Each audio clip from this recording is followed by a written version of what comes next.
Un soldat allemand s'apprête à puiser de l'eau dans le puits, mais à peine a-t-il jeté le seau au fond, qu'un corps surgit, d'un compartiment secret à l'intérieur du puits.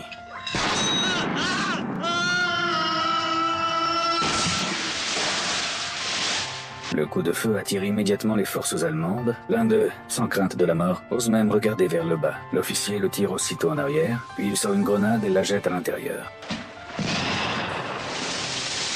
Mais à ce moment-là, l'homme a déjà quitté le fond du puits depuis longtemps. Après avoir commis son meurtre, il est aussitôt revenu dans la pièce, par le passage secret. À cet instant, à travers la fenêtre, il observe les moindres faits et gestes des Allemands. Il veut éliminer tous les soldats allemands présents sur place, car il a juré de leur faire payer leur dette de sang. En juin 1944, après le succès du débarquement de Normandie, les Allemands se sont lancés dans des massacres frénétiques, et leur première victime visée était les Juifs. Une femme juive est acculée dans un coin. Terrifiée, elle cède complètement à la panique. Elle sait qu'elle ne pourra pas échapper à la mort. Ce jour-là, la peur et le désespoir l'envahissent entièrement. Même si elle implore leur pitié de toutes ses forces, cela ne suscite aucune compassion chez les Allemands. Le soldat allemand appuie tout de même sur la détente sans la moindre pitié.